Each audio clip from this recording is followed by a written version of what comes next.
Good morning, everybody. How is everyone doing today? We are just getting this Facebook Live room opened, and I will give everyone just a minute to get logged in because it always has a little bit of a delay at the beginning, so I'll give you guys just a second. But today we're going to be talking about how to keep your life and your business and everything organized. And I feel like this is so hard for so many people. It was so hard for me when I was starting out in doTERRA to be organized and to, keep my family organized, to keep my kids organized, to keep my house organized, and also to grow your business. So how does all of that work in together? Good morning, everyone. And so this is Prepare Week.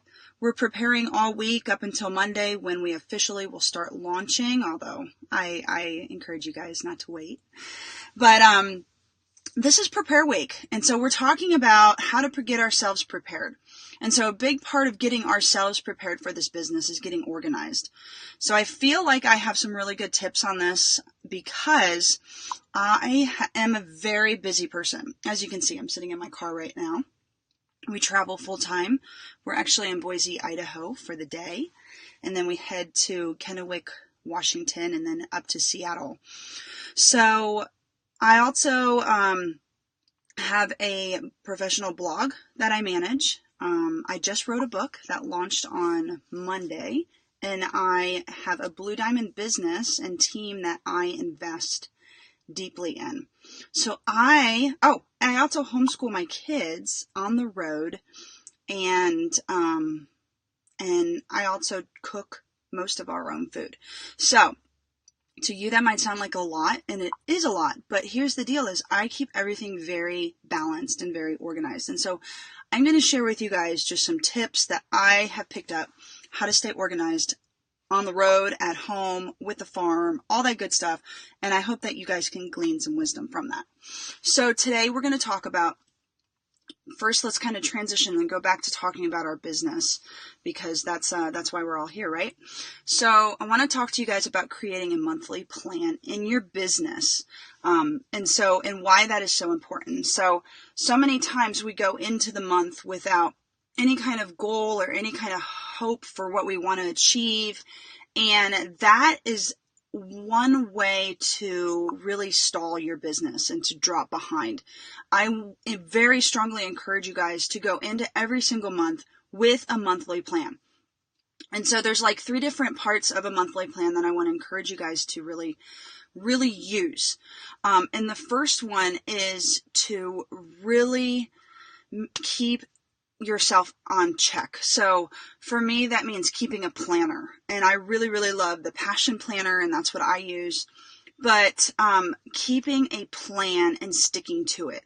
And so if you want to be successful, it's planned. Success is planned. It doesn't just come to, we don't just get lucky with being successful in doTERRA. We plan it out, and we have different parts of our planner that's scribbled in and highlighted and circled. And so I want to give you guys some tips for keeping yourself planned and to using a planner. If you don't have a planner, please get one. You need a planner. And I don't believe that iPhones work and digital calendars work. That's just me. But if it works for you, great. You can still block out different things that I'm going to talk to you guys about. So time blocking. Time blocking is essential to this business. We all have the same amount of hours in the day. Or in the day, in the month, in the week. We all have the same amount of time to grow our business, to not grow our business, to work, to not work, whatever we do. It all comes down to what we do with that time. So depending, you might work full time. You might work part time. You might have, all these hours to dedicate to your business. Either way, you need to plan your week. You need to plan your month. So one of the biggest parts of planning is to, I personally have 3 different time blocks that I put in my planner each week. And if you have not read the 12-week year, That is actually where I have taken all this juicy wisdom from. It didn't come from me. Sorry to disappoint you. I'm not that smart and great at being organized, but it came from the 12-week year. So the 12-week year talks about time blocking and how we should be utilizing 3 different time blocks. So the first one is our strategic time block. So this is a 3-hour time block once a week that we put into our calendar, 3 hours where we cannot be interrupted. So if you have kids, this is a time for daddy to take the kids. This is a time to do it at night when they're sleeping or in the morning before they wake up, or to hire a babysitter. So this is 3 hours of income producing activities that you do once a week, uninterrupted. Did I say that? So you will be absolutely astounded with how much you can get done in 3 hours of uninterrupted time. So I do mine on Monday morning. Hi, Frank. I do mine on Monday morning, and I usually can get so much done within these 3 hours that it's usually like 2 hours, and I'm like, I don't know what else to do. So 3 hours of income producing activities. Okay. And that, for somebody who has the freedom and the time to do it, should be once a week. If you're working full time, you might only be able to do this like 1.5 hours once a week, or 3 hours every other week. But remember, we all have the same amount of hours in our day. So we're going to kind of look at that wonderful weekly exercise of, I want you guys to look at what you're doing every single week. How many hours in the week is there? 268, right? Am I right on that?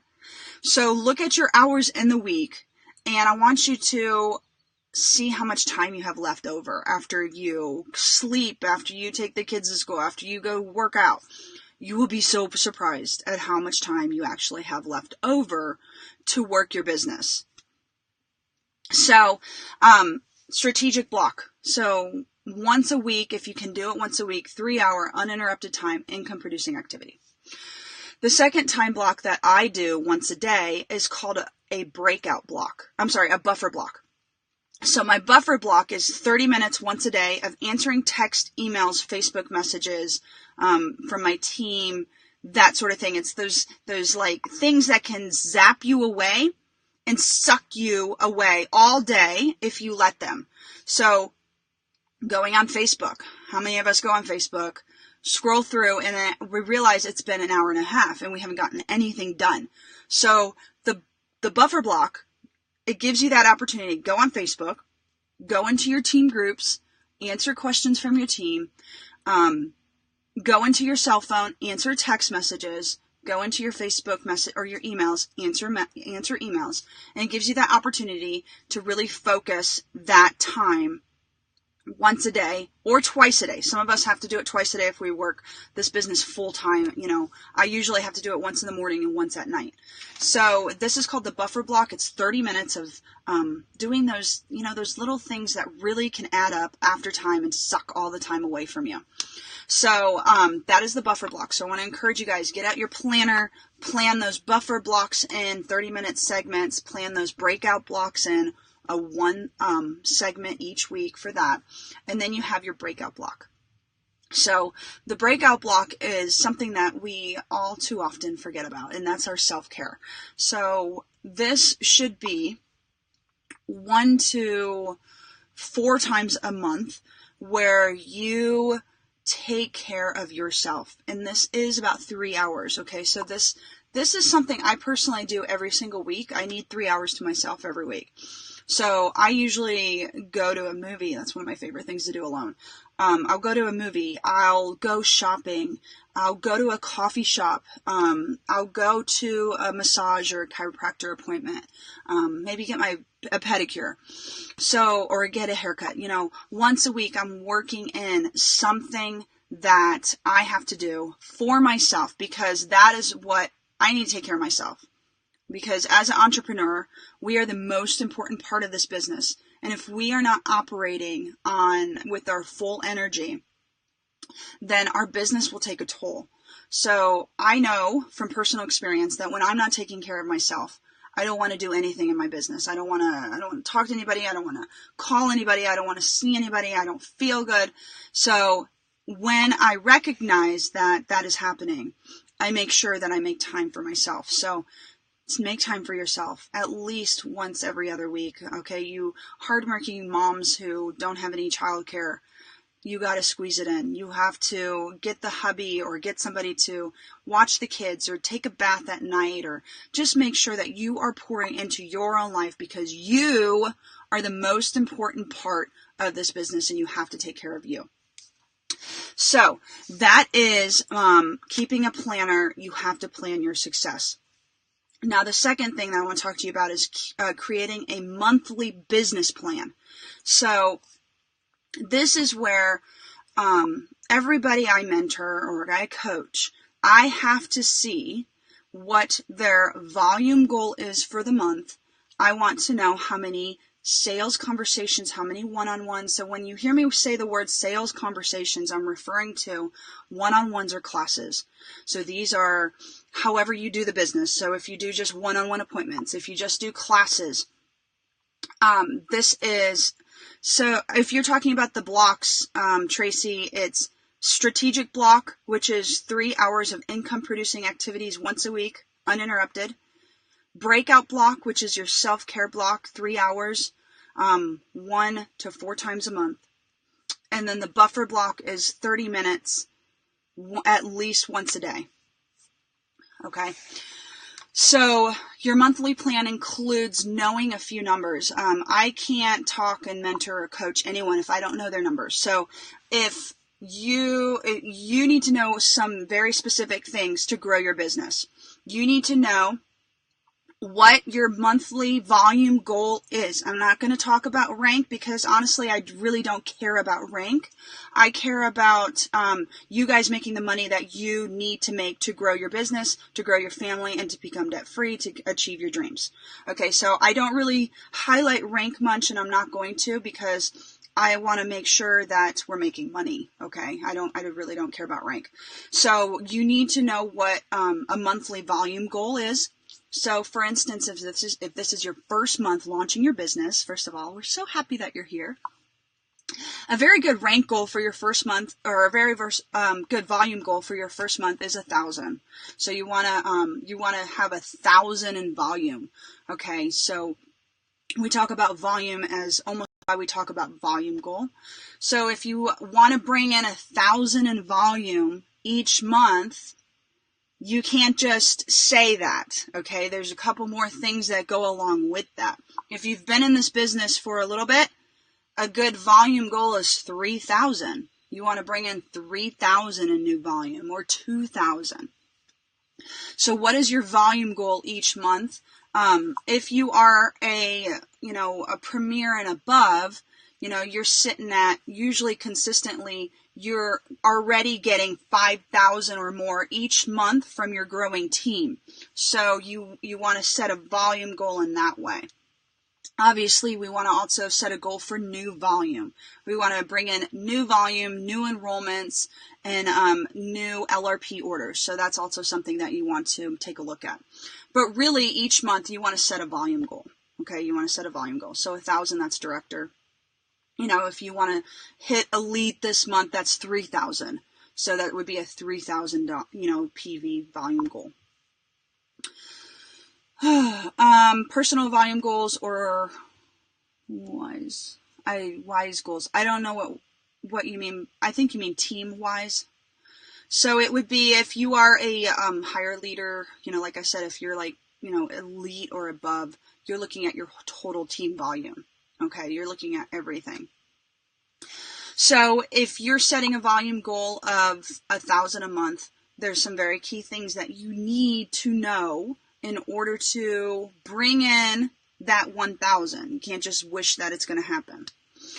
So 1, you need to know what your average sale is. So what is the average enrollment kit that you sell? You have to know this. You have to know what your closing rate is. You need to know, is your closing rate 50%? because that really plays into the how many conversations you need to have with people, how many one-on-ones and how many classes. You're going to have more.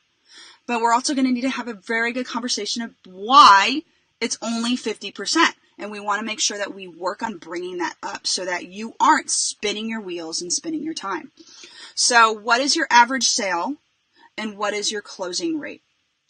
Based off of that, that is where we will come up with how many sales conversations, remember those are one-on-ones in classes, how many sales conversations do you need to have